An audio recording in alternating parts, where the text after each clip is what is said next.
Fala, investidor! Tudo bem com você? Aqui é o Jimmy. Hoje eu vou te mostrar um buraco no mercado. Algumas ações de empresas impopulares que, por serem impopulares, elas pagam um retorno maior. E isso é baseado em estudo científico. Eu vou te mostrar agora todos os detalhes. Então vamos lá!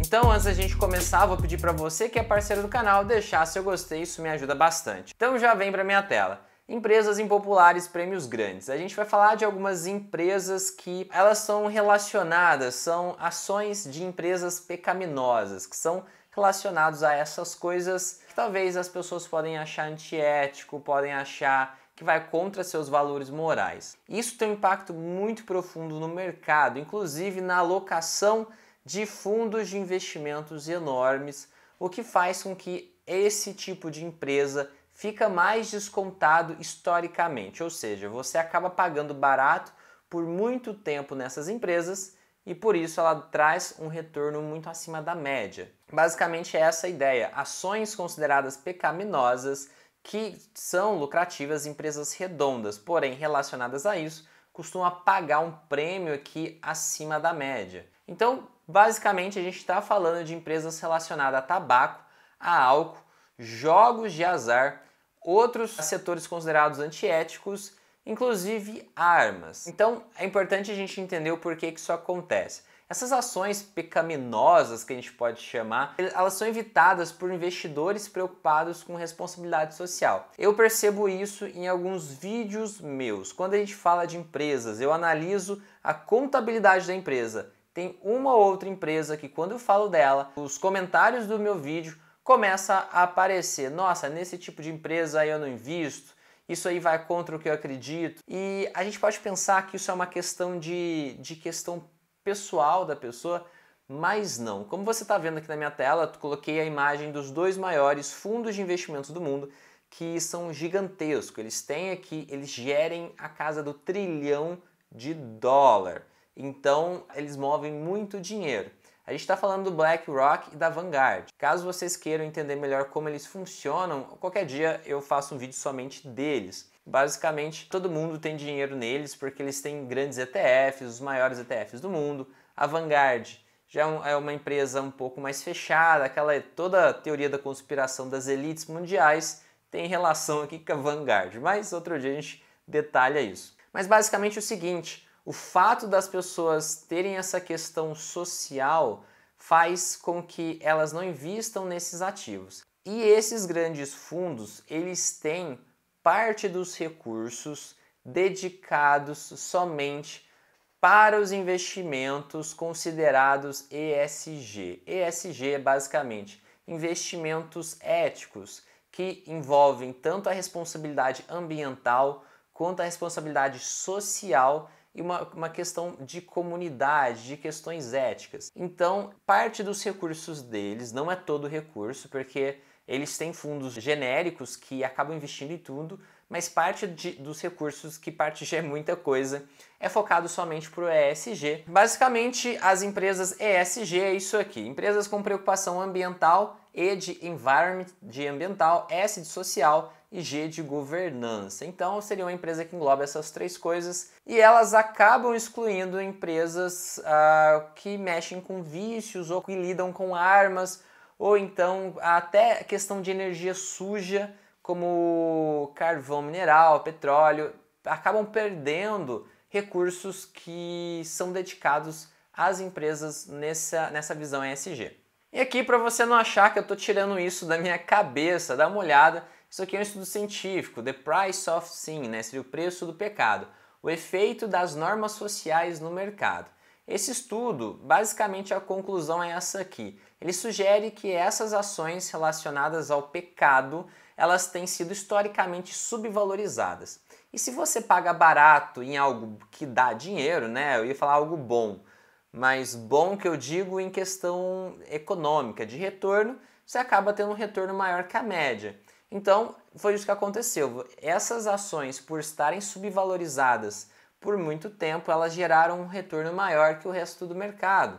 E isso vem principalmente, o argumento desse estudo é que é por causa da exclusão dos investidores institucionais e preferência por investimentos socialmente responsáveis. Então tem muito dinheiro no mundo que vai principalmente para essa questão de investimento socialmente responsável.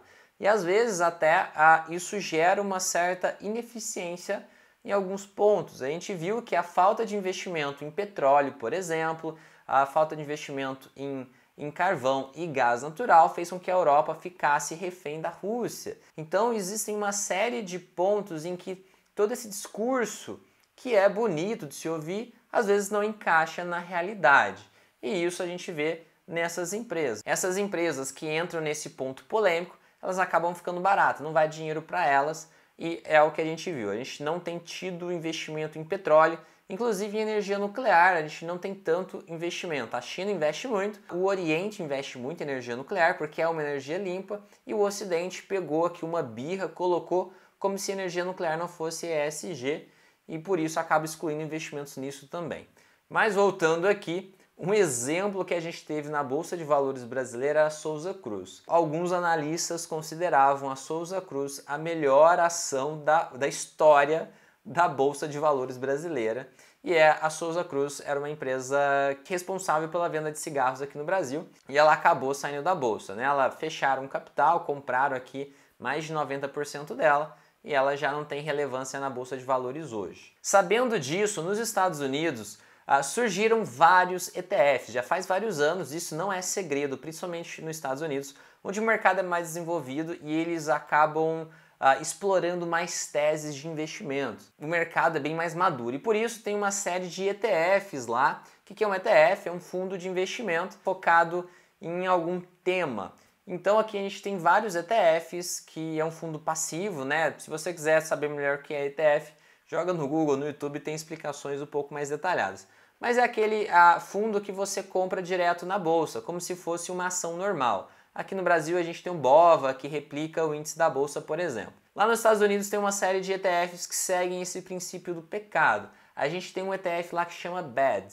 BAD significa mal em inglês, e basicamente ele compra ações que envolvem toda essa questão de empresas consideradas antiéticas, claro que tudo dentro da lei, tá? Aqui a gente diz que pode ser considerado antiético ou algo que foge da moral, só que tudo de forma legal, tá? Aqui não existe investimento em bolsa de valores em coisas ilegais. Só para deixar isso bem claro, tá? Então esse BAD, ele foca nessas empresas. A gente tem outro que é focado em empresas de jogo de azar. Aqui tem várias empresas de Las Vegas, por exemplo, que tem lá os cassinos. Elas estão aqui muito concentradas nesse ETF que é BJK. É um ETF aqui de jogo, mas não é jogo de videogame, é jogo de azar mesmo, tá? Las Vegas, cassino. A gente tem outro que é o ETF do vício, né? Vice ETF, que o código dele, se eu não me engano, é ACT, ACT. E a gente tem esse Alternative Harvest ETF.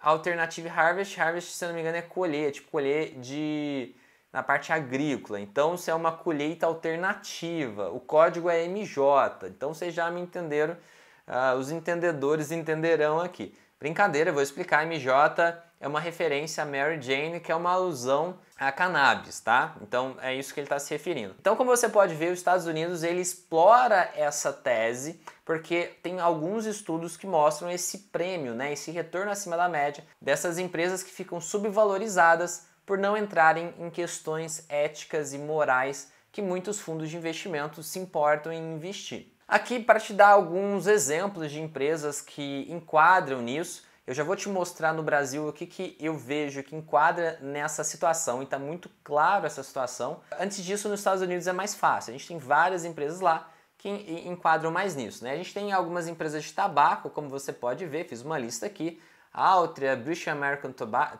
não sei como é que pronuncia, tá? É tabaco aqui em português. Philip Morris, em álcool a gente tem algumas, essa aqui é basicamente Ambev, só que internacional, né? ABI. A gente tem jogos de azar. Aqui, pelo que eu vejo, quanto mais fora, quanto mais do contra a coisa mais ela tende a ficar subvalorizada. Eu vejo que tabaco vai ter um prêmio de retorno se a empresa for redonda, tá? Se a empresa for lucrativa. Você tem que ver isso, porque muitas empresas de cannabis nos Estados Unidos, lá é legal. Muitas empresas de cannabis nos Estados Unidos ainda dão prejuízo, não dão lucro. Já as de tabaco geralmente dão lucro. Só que o que acontece? Comparando o tabaco com o álcool, eu vejo que o tabaco, por ser algo mais forte, tem muita coisa contra, ele tem um prêmio maior de retorno do que o álcool, por exemplo. Aqui a gente tem algumas empresas de bebidas alcoólicas e tem aqui empresas de jogos de azar, como algumas das empresas de Las Vegas, MGM tem em Las Vegas, Wynn, se eu não me engano, tem em Las Vegas, Las Vegas Sands Corp, todas essas empresas são responsáveis por gerir cassinos e empresas de jogos de azar. E no Brasil? Como que a gente encontra uma empresa dessa no Brasil? No Brasil a gente não tem mais a Souza Cruz, que seria tabaco. A gente tem a Ambev, só que a Ambev aqui envolve uma série de bebidas diferentes e é difícil. Eu não vejo ninguém tendo rejeição à Ambev pelo que ela vende. Aqui no Brasil a cerveja, as bebidas em geral são muito bem aceitas. Vai sobrar o quê? Jogo de azar é proibido no Brasil. Então o que sobrou no Brasil que enquadraria na questão de pecado? Eu particularmente percebi no meu dia a dia, sempre quando eu falo dessa empresa, os comentários, sempre tem aqueles comentários criticando o teor, a atividade da empresa. E qual que é? É a Taurus. A Taurus eu sempre leio comentários criticando a atividade da Taurus. Sendo que a Taurus vende armamento para polícia, vende armamento para exército e vende também artigos de proteção pessoal. Então, eu acredito até que não é algo que realmente é antiético ou imoral. Na verdade, eu acho que é uma empresa de defesa pessoal. Eu não seguiria essa linha, mas eu vejo pela reação das pessoas que acontece isso. O segundo ponto são os números. Eu vou te mostrar os números. Basicamente, Taurus era uma empresa que estava com uma certa dificuldade. Ela conseguiu fazer uma mudança, um turnover que a gente fala, né? Que seria melhorar a casa. Cheia de problema, resolveu, melhorou os processos, desenvolveu novos produtos e o resultado melhorou bastante. Desde 2018 para cá, ela melhorou muito. Então aqui a gente vê um pouquinho da contabilidade dela nos últimos 12 meses, em 2022. Ela terminou basicamente aqui sem dívida, né, líquida. A dívida líquida dela é um pouquinho maior que o caixa dela é 300 milhões, a dívida 488 milhões, então tá perto aqui, é um pouco maior que o caixa. E ela gerou somente de lucro 520 milhões em 2022. Um patrimônio que era negativo já é 1 bilhão. A receita subiu bastante para 2 bilhões e meio. A margem líquida dela, pessoal, margem importa muito. No final, você vai ver que o resultado que a empresa te dá no longo prazo é um número perto da margem. Geralmente é algo mais perto do ROIC, que até vou te mostrar o ROIC da Taurus hoje. Se você não sabe o que é ROIC, eu fiz um vídeo explicando o que é isso. Mas basicamente, se você for simplificar muito, é o retorno que essa empresa vai te dar ao longo dos anos. Então, 20% é um retorno bem legal. A contabilidade da Taurus está redonda depois que ela arrumou a casa. Se a gente olhar os indicadores para ter uma noção se ela está cara ou se ela está barata, uma empresa dessa, no momento de crescimento, no momento onde ela arrumou a casa, um PL de 4, ou seja, o lucro dela hoje pagaria o preço no mercado dela em 4 anos. Esse é um número bem baixo para uma empresa dessas. A gente vê um PVP de 2, ou seja, ela vale no mercado 2 vezes o que tem de patrimônio. De modo geral, esses dois indicadores estão mostrando que a empresa está barata, baseado no que eu conheço dos números no restante do mercado. Se a gente olhar e ver sobre EBITDA e ver sobre EBIT, vai te mostrar essa mesma informação. Aqui é o ROIC que eu comentei contigo. Você vê que ela tinha problemas, né? Ela era uma empresa com uma série de problemas. Ela fez o turnover, ela realmente arrumou toda a questão, processo de fabricação, linha de produtos, uma série de detalhes. E o resultado dela aumentou bastante. Ela chegou a ter um ROIC de 45%, 48%, agora caiu para 34,88% e está se mantendo em 34,88%. Esse é um número muito alto. Uma empresa que mantiver um ROIC por volta dos 30%, em coisa de 10 anos, essa empresa, mesmo você pagando um pouco caro nela, coisa que não está acontecendo aqui, você iria ter um retorno muito bacana. A tendência no longo prazo, se você estica para 40 anos, você vê que o retorno da empresa ele é bem próximo ao ROIC médio dessa empresa. Então, 40%, 30% de ROIC é uma porcentagem muito atrativa nesse indicador. E aqui, se a gente começa a entender um pouquinho do contexto da empresa, ela hoje tem exportação e presença global. Mesmo com o governo atual proibindo completamente armas, não sendo a favor de armas como o anterior era, A principal receita da Taurus vem da exportação, vem de vender armas para o resto do mundo. O mundo inteiro consome armamentos. Então aqui, como eu escrevi aqui para você, ela vende para mais de 100 países. Ela tem pesquisa e desenvolvimento, que é fantástico. Poucas empresas no Brasil têm uma pesquisa e desenvolvimento realmente funcional e o da Taurus funciona. Os seus produtos têm melhorado pelo que eu já li.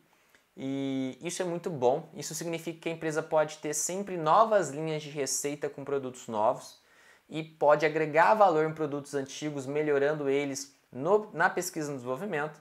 E também diversificação de produtos. Ela não só vende armamentos, né? Não é só arma de fogo. Ela fabrica e comercializa capacete balístico, colete à prova de bala, outros equipamentos de proteção pessoal, ampliando sua atuação no mercado de segurança e defesa. Então é um ativo que está interessante e ao mesmo tempo descontado. Isso não é normal.